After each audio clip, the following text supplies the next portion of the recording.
How's it going? I'm not reaching for anything, but I will tell you this. It's December 29th, 2011, and I'm actually lying to you. I was reaching for my friend Penguin. Say hi to the audience, Penguin.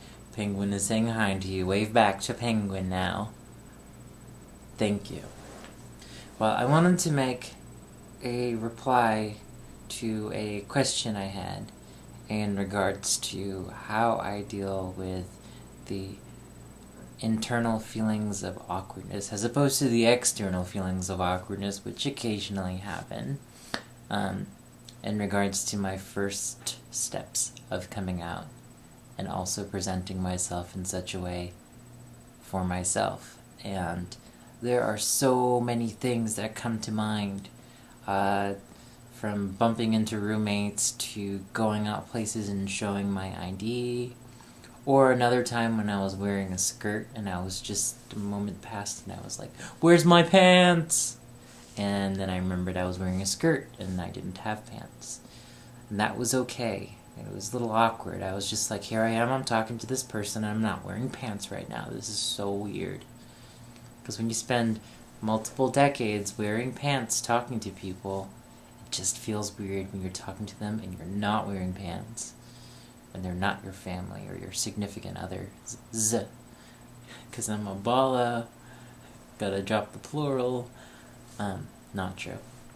But, how I deal with the awkwardness. How I deal with the awkwardness of those situations really comes down to, for me, working out a sense of humor.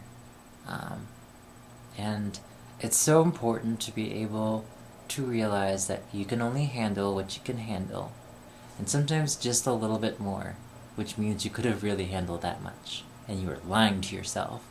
But, no, seriously, it's about understanding your limits and not thinking of coming out as this process of like, I'm going to set my benchmark right there.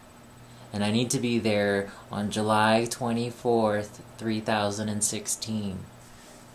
It doesn't have to be that precise. It's, when you accept the fluidity of who you are over time, you realize there are days you hate yourself, days you love yourself, days that you're just ambivalent, and you go back and forth. And that awkwardness sometimes is incredibly strong, and you just never want to leave your room again, which has happened to me for many, many months. And so, the most important thing with dealing for awkwardness, as it sticks up behind you, I like to make people laugh, and one thing that I've done, just kind of innately at speaking events, is just using sense of humor. And I want to make a disclaimer that it's, for me, that it's really important to kind of draw the line between trying to relate to people through a sense of humor, and then there's the making fun of yourself and being like, I'm transgendered, woohoo! And you don't necessarily want to make fun of yourself for being transgendered, but you want to talk about something awkward and then demystify it by just being like, and it's quite normal. And people kind of are like, oh, it's not that crazy at all. I would have done that too if I was transgendered. Am I transgendered? No, that's not my mission. My mission is not to spread perversion across the world. Kidding, I'm so kidding. I'm kidding. The only perverse thing in the world is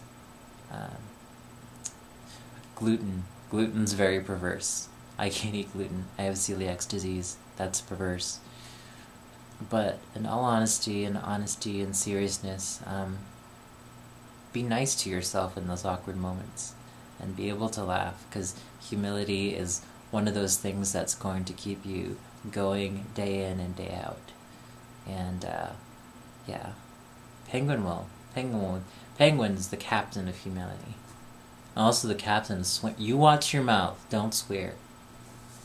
But for me, it's just a slow and steady process, and you don't really notice things from a day-to-day level. But when you look back, make sure to draw journals. Draw in your journals too, but like keep track of like little milestones or just days or weeks.